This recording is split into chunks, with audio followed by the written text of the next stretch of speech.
आज हम लोग बात करेंगे कि कैसे असहयोग आंदोलन के बाद क्रांतिकारी संगठन ने एक नई राह को चुन लिया और एक नए तरीके से आंदोलन को शुरू किया।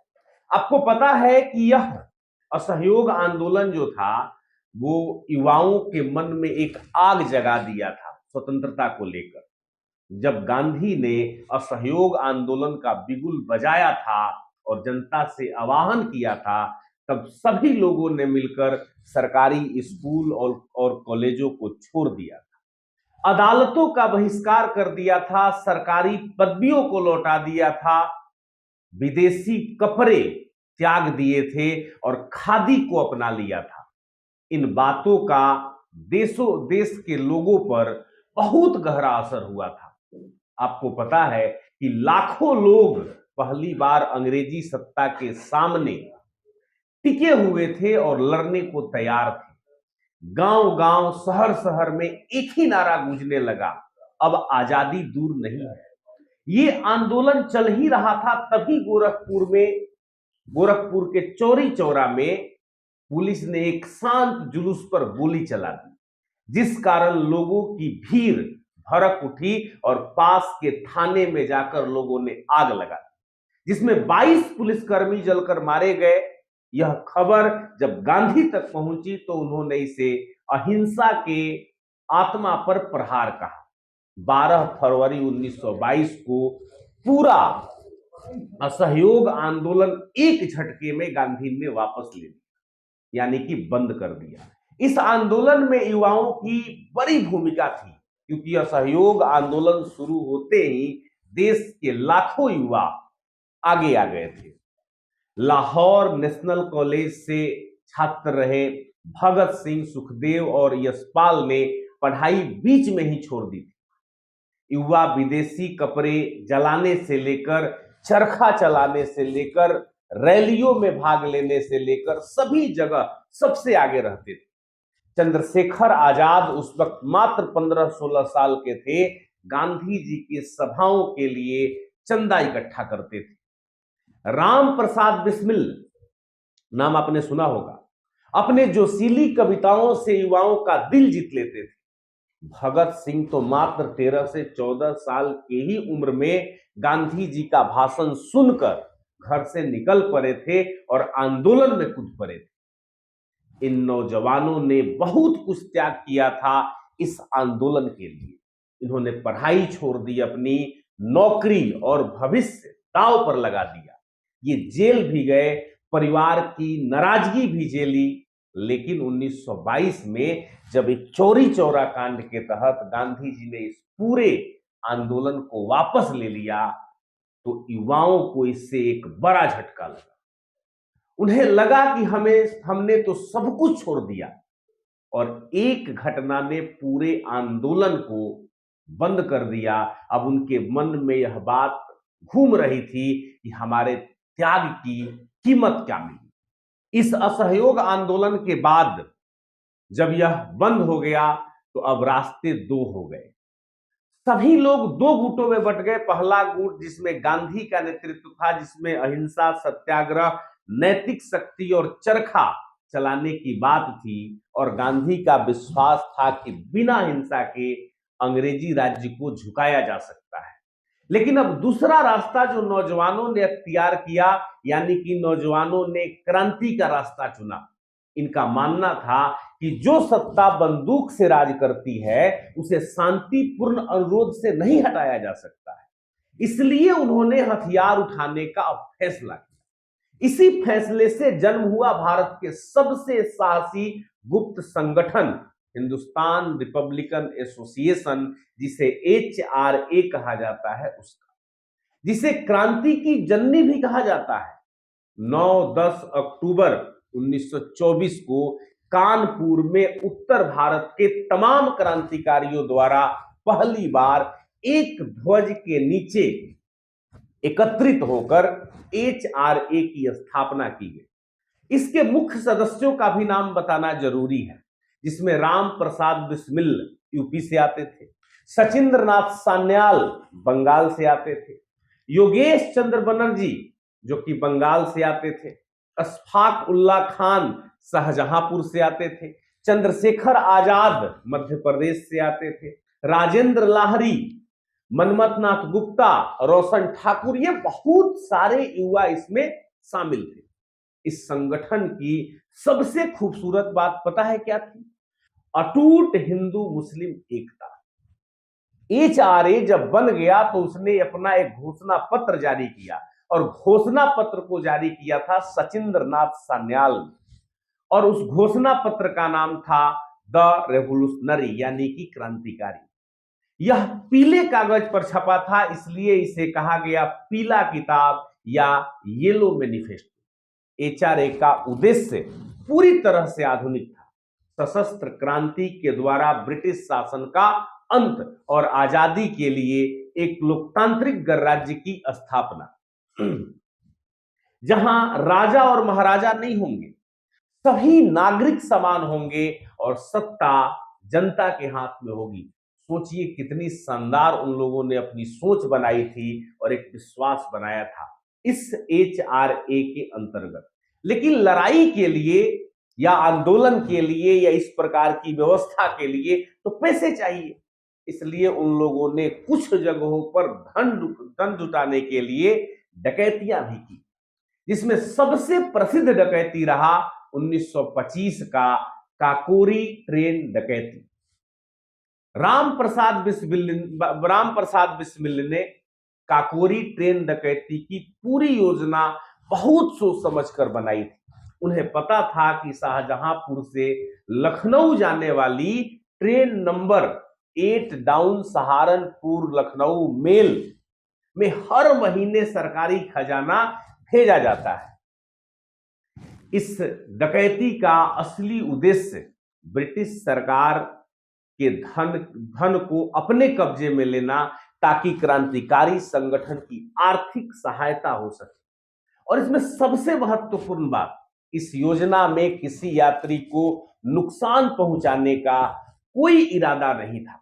क्रांतिकारी केवल सरकारी पैसे अपना लक्ष्य मानते थे, उन्हें लूटना चाहते थे जिससे कि उनका काम चल सके। बिस्मिल के नेतृत्व में इस कार्रवाई में कई प्रमुख क्रांतिकारी शामिल थे, जिसमें हमने आपको बताया कि इस एचआरए से जुड़े हुए अशफाकुल्ला खान, राजेंद्र लाहिड़ी, चंद्रशेखर आजाद, सचिंद्रनाथ बख्शी, केशव चक्रवर्ती, मनमथनाथ गुप्ता, मुकुंदी लाल, रामकृष्ण खत्री, विजय कुमार सिन्हा, ये सारे शामिल थे। 9 अगस्त 1925 दोपहर लगभग 2:30 बजे सहारनपुर लखनऊ मेल 8 डाउन, इसका नाम था, काकोरी स्टेशन के पास पहुंच रही। ठीक उसी समय राजेंद्र लाहिड़ी ने ट्रेन के इमरजेंसी चैन, जिसे चैन पुलिंग कहा जाता है, खींचकर उसे अचानक रोक दिया। सभी क्रांतिकारी खाकी वर्दी पहने हुए थे, जिससे वो दूर से पुलिस के जवान ही दिखाई दे रहे थे। राम प्रसाद बिस्मिल और अशफाकुल्ला खान तेजी से गार्ड के केबिन की ओर बढ़े। उन्होंने गार्ड को चेतावनी दी कि दरवाजा खोलो वरना गोली मार देंगे। इससे गार्ड ने बिना विरोध दरवाजा खोल दिया। गार्ड के डिब्बे में रखे बक्से तोड़कर 4000 से 8000 सरकारी धन लूट लिया गया। कुछ कुछ जगहों पर 4000 का ही रकम है और कुछ कुछ किताबों में इस रकम का आंकड़ा अलग अलग हो सकता है। घटना के बाद एक यात्री वहां पर मृत पाया गया, जिसका नाम था अहमद अली। ये कैसे मरा यह कभी कंफर्म नहीं हो पाया। काकोरी कांड के लगभग 6 सप्ताह बाद, यानी 26 सितंबर 1925 को ब्रिटिश सरकार हरकत में आ गई। पूरे संयुक्त प्रांत, आज का यूपी और उत्तराखंड में बड़े पैमाने पर छापे मारे गए। इस अभियान में लगभग 40 युवाओं को गिरफ्तार किया गया। पुलिस को योजना के बारे में जानकारी भारत के ही लोगों ने दी थी, जिसे मुखबिर कहा जाता था। खासकर सचिंद्रनाथ सान्याल का एक सबसे महत्वपूर्ण सहयोगी, जिसका नाम बनवारी लाल था, उसने तो कई महत्वपूर्ण जानकारियां अंग्रेजों को दे दी। इस तरह पुलिस ने धीरे धीरे पूरी काकोरी योजना को समझ लिया। अंग्रेजी सरकार ने इस घटना को बहुत बड़ा राजनीतिक अपराध माना और इसका मुकदमा लखनऊ की अदालत में चलाई गई। इससे आधिकारिक रूप से नाम दिया गया जो पेपर में था, काकोरी षड्यंत्र केस। ब्रिटिश जजों ने क्रांतिकारियों पर राजद्रोह यानी कि सरकार को उखाड़ फेंकने की साजिश का आरोप लगाया, जिसमें 9 मुख्य आरोपी कोर्ट में पेश किए गए, लेकिन 40 से अधिक लोगों को इस पूरे मामलों से जोड़ा गया था। मुकदमे में अंग्रेज सरकार ने कई गुप्त दस्तावेज, कोड बुक, चिट्ठियां, इंटेलिजेंस रिपोर्ट, इन सभी को सबूत के रूप में प्रस्तुत की थी। यह मुकदमा 1925 से 1927 तक चला, यानी कि लगातार 2 साल तक। ब्रिटिश सरकार ने क्रांतिकारी आंदोलन को या लोगों को डराने के लिए कई नेताओं को या कई क्रांतिकारियों को फांसी दे दी थी, जिसमें 4 लोगों का नाम बड़ा प्रमुख है। सबसे पहले राम प्रसाद बिस्मिल, ये गोरखपुर जेल में थे। 19 दिसंबर 1927 को फांसी दे दी गई। अशफाकुल्ला खान फैजाबाद के जेल में थे। 19 दिसंबर 1927 को फांसी दे दी गई थी। राजेंद्र लाहिड़ी गोरखपुर जेल में थे। 17 दिसंबर 1927 को फांसी दे दी गई। लाहिड़ी को बाकी तीनों से 2 दिन पहले फांसी दे दी गई। रोशन सिंह नैनी जेल में थे। 19 दिसंबर 1927 को फांसी दे दी गई। इन चारों की शहादत ने पूरे देश में भारी रोष और क्रांति की एक नई लहर पैदा कर दी। अब आप देखेंगे तो HRA के लगभग सभी बड़े क्रांतिकारी या तो फांसी पर चढ़ गए थे या जेल में बंद थे। सचिन नाथ सन्याल तो पहले से ही अंडमान निकोबार जेल में बंद थे। संगठन के पास न तो अब पैसा बचा था, न ही हथियार थे, और न ही उनके पास अब कोई नेटवर्क था। ऐसा लगा कि पूरा उत्तर भारत का क्रांतिकारी आंदोलन खत्म हो गया, लेकिन एक आदमी फिर भी बचा रहा। पता है कौन? चंद्रशेखर आजाद। काकोरी में आजाद भी मौजूद थे उस कांड में। उन्होंने ही ट्रेन को रोकी थी और गार्ड पर काबू पाया था, यानी कि गार्ड को पकड़ लिया था, लेकिन फिर भी पुलिस कभी उन्हें पकड़ नहीं पाई। इसका कारण था उनका जबरदस्त सूझबूझ, भेष बदलने की कला और उनकी सतर्कता। वे अपना नाम किसी को नहीं बताते थे। उनके सभी साथी भी उन्हें सिर्फ पंडित जी ही कहते थे। पुलिस को उनका असली नाम तक पता नहीं था। गांव या परिवार तो दूर की बात है, ये कुछ पता नहीं था पुलिस को। आजाद रोज एक नया रूप बना लेते। कभी साधु बन जाते, तो कभी ड्राइवर बन जाते, तो कभी व्यापारी बन जाते। कभी कभी इन्हें पठान के रूप में भी देखा गया, इसलिए पुलिस इन्हें कभी पहचान ही नहीं पाती थी। झांसी में वे पंडित हरिशंकर ब्रह्मचारी बनकर कई दिनों तक रहे। इलाहाबाद स्टेशन पर पुलिस ने एक बार आजाद को चारों तरफ से घेर लिया, लेकिन आजाद साइकिल लेकर यमुना नदी में कूद गए और तैरकर दूसरी तरफ बाहर निकल गए। दिल्ली में पुलिस का रिवॉल्वर छीनकर भाग निकली। यहां तक कि जो उनके साथी पकड़े गए थे उन पर बहुत पुलिस ने अत्याचार किया, फिर भी किसी ने भी चंद्रशेखर आजाद का नाम नहीं लिया। इसलिए पूरा मुकदमा चला, लेकिन आजाद का नाम इस केस से गायब था। आजाद जब HRA की काकोरी कांड में सारे लोग फंस गए, तो वो समझ चुके थे कि अब क्रांति को चलाना आसान नहीं होगा, और चलाना है तो अब नई पीढ़ी को इसमें जोड़ना होगा। उन्होंने खुद ऐसे नौजवानों को चुना जिनके अंदर जज्बा था, जैसे भगत सिंह, राजगुरु, सुखदेव, बटुकेश्वर दत्त, जयदेव कपूर, भगवती चंद बोहरा, दुर्गा भाभी, शिव वर्मा, महावीर सिंह, यशपाल, इन सभी को इन्होंने चुना और इन सभी ने मिलकर 1928 में दिल्ली के ऐतिहासिक फिरोज शाह कोटला के मैदान में एक सम्मेलन बुलाया। अब एक नई क्रांति की शुरुआत होने वाली थी। यह सम्मेलन क्रांतिकारी इतिहास के सबसे महत्वपूर्ण बैठकों में से एक था। रात के अंधेरे में पुराने किले के खंडहरों में आजाद और भगत सिंह समेत सभी साथी इकट्ठा हुए और HRA का नाम बदलकर HSRA रखा गया। मतलब हिंदुस्तान सोशलिस्ट रिपब्लिकन एसोसिएशन। पहले यह होता था हिंदुस्तान रिपब्लिकन एसोसिएशन, लेकिन अब यह बदल गया। अब इसका उद्देश्य थोड़ा सा समझते हैं। एक समाजवादी, स्वतंत्र और गणतांत्रिक भारत का इन लोगों के मन में उद्देश्य स्थापित हुआ। मतलब ये लोग सपना देखने लगे इस चीज का। कभी इन शब्दों को ही बहुत गहराई से हम आपके सामने रखेंगे, क्योंकि मुझे पता है कि आपके मन में इन शब्दों को समझने की भी वेदना है, और बिना समझे तो आप किसी भी कंपटीशन के तरफ बहुत अच्छे से रुख नहीं कर सकते हैं। इस सम्मेलन में एक नया नारा भी दिया गया, और वह नारा आज भी जिंदा है, इनकलाब जिंदाबाद का। यह नारा आगे चलकर भारत की आजादी का पहचान बन गया। भगत सिंह ने इसे सिर्फ एक नारा ही नहीं बल्कि एक विचारधारा बना दिया, इनकलाब जिंदाबाद का। 1928 का साल भारत के नौजवानों के नसों में आग भर देने वाला साल था, और इसी समय साइमन कमीशन के खिलाफ पूरे देश में विरोध भी चल रहा था। आप जानते हो लाहौर में भी हजारों लोग साइमन गो बैक के नारे लगा रहे थे। इसी दौरान अंग्रेज पुलिस ने शांत प्रदर्शन कर रहे नेताओं पर निर्दयता से लाठीचार्ज किया। इस प्रदर्शन में सबसे आगे थे लाला लाजपत राय, जिन्हें पंजाब केसरी के नाम से भी जाना जाता था या जाना जाता है। लाठियां इतनी बेरहमी से इन्हें मारी गई कि ये बुरी तरह से लाला लाजपत राय घायल हो गए। कई दिनों तक दर्द झेलते हुए 17 नवंबर 1928 को उन्होंने अंतिम सांस ली।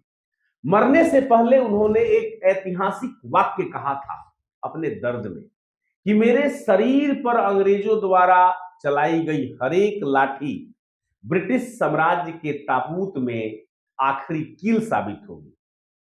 लाला लाजपत राय की मौत की खबर जैसे ही पूरे देश में फैली, पूरा देश शोक और गुस्से से भर गया। लाहौर से लेकर कोलकाता तक शहर हर एक जगह बंद हो गया, हड़तालें हो गई, काले झंडे का सैलाव रोड पर दिखाई देने लगा, जगह जगह सभाएं शुरू हो गई। लोगों के आंखों में आंसू भी थे और अंग्रेजों के खिलाफ व्यापक गुस्सा भी था। लाहौर में हुए लाला लाजपत राय की अंतिम संस्कार में लाखों लोग उमड़े। इतने लोग उमड़े कि जन सैलाव आ गया। यह जन सैलाव साबित कर रहा था कि लाला जी सिर्फ एक नेता नहीं थे, भारत की आवाज और आत्मा थे। लाला जी की मौत के बाद तुरंत HSRA के क्रांतिकारियों ने 2 गुप्त मीटिंग बुलाई। पहली मीटिंग लाहौर में हुई और दूसरी मीटिंग झांसी में हुई। मीटिंग में जो लोग मौजूद थे उसमें थे चंद्रशेखर आजाद, जो HSRA के सुप्रीम कमांडर थे, भगत सिंह थे, राजगुरु थे, सुखदेव थे, जयगोपाल थे, भगवती चरण बोहरा थे। यह मीटिंग कोई आम बैठक नहीं थी, यह अंग्रेजी अत्याचार का जवाब तय करने वाली सभा की बैठक थी। इस बैठक में फैसला लिया गया कि जिस अफसर ने लाला जी पर लाठी चलाई है उसे गोली से जवाब दिया जाएगा, यानी कि उसे गोली मारा जाएगा। जांच से पता चला कि लाठीचार्ज का सीधा आदेश देने वाला जेम्स एस्कॉट, यानी कि उस समय का लाहौर का पुलिस सुपरिटेंडेंट था। यह वही अंग्रेज अफसर था जिसने शांत भीड़ को बड़ी बेरहमी से पिटवाया था, और उसका सहायक था JP Sanders, assistant police superintendent था, यानी कि ब्रिटिश एक अफसर था। लाला लाजपत राय की शहादत के ठीक 1 महीने बाद यही क्रांतिकारी संगठन HSRA ने बदले का दिन तय किया। तारीख थी 17 दिसंबर 1928। स्थान जो था लाहौर पुलिस का मुख्यालय, उसके सामने का एरिया। यह कोई अचानक लिया गया फैसला नहीं था, यह एक सैन्य स्तर की रणनीति के साथ बनाया गया ऑपरेशन था। इस मिशन में हर व्यक्ति की भूमिका पहले से तय थी। गोली चलाने वालों में भगत सिंह और राजगुरु को रखा गया। इन दोनों को सीधा हमला करना था, यानी कि मारना था गोली। चंद्रशेखर आजाद की जिम्मेदारी थी कि वो कुछ दूर पेड़ के पास छिपे रहे और रिवाल्वर लेकर तैयार खड़े रहे।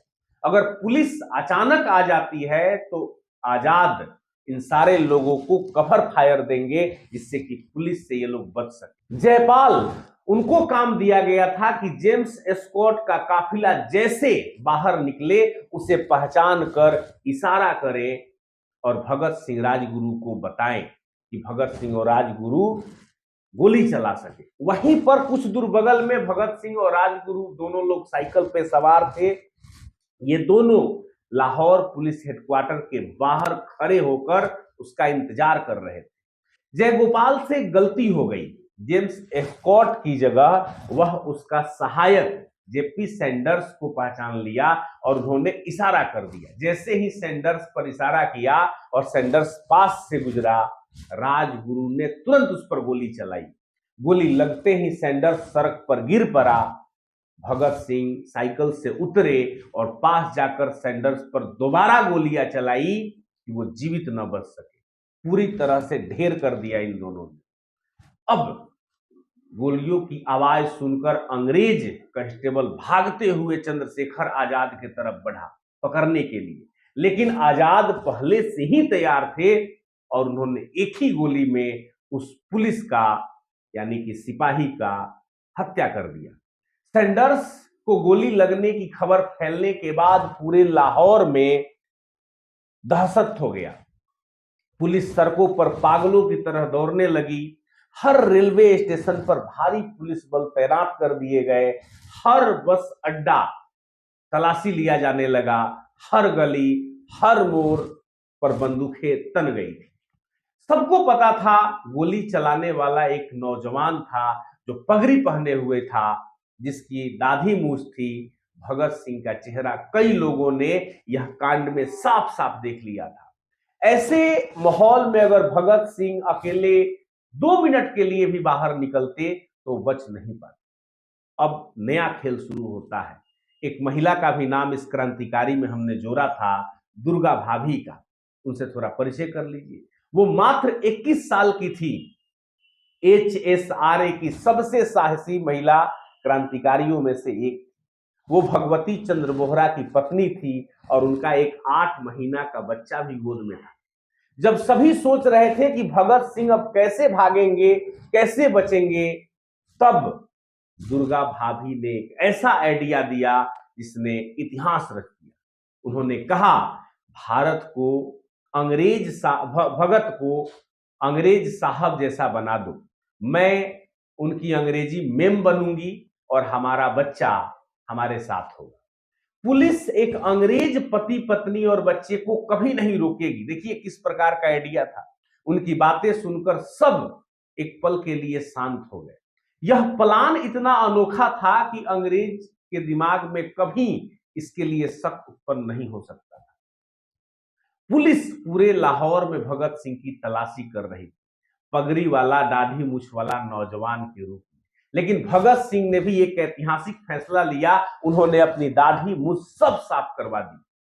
अब अंग्रेज साहब बनना था तो पैंट, कोट, टाई और हैट लगा लिया।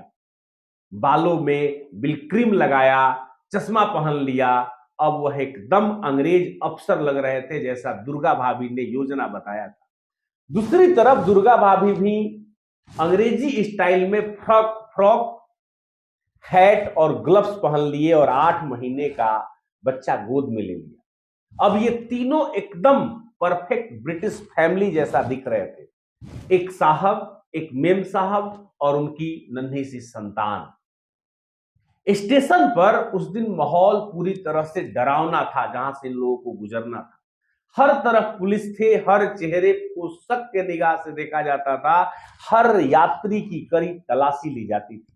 लेकिन जब भगत सिंह यानी कि अब अंग्रेज साहब जो बन गए थे, टिकट काउंटर के पास पहुंचे, लेकिन आज चमत्कार हो गया। पुलिस वालों ने उन्हें देखते ही सलाम ठोका और गुड इवनिंग सर बोला। किसी अंग्रेज ने उनसे कोई सवाल नहीं पूछा, किसी ने उन्हें चेक नहीं किया, किसी को 1% भी भगत सिंह के विषय में शक नहीं हुआ। दुर्गा भाभी ने भी शानदार एक्टिंग की। गोद में बच्चों को थोड़ा सा हिलाया और बड़ी शालीनता से अंग्रेजी में बोली, come on darling, the train is about to leave.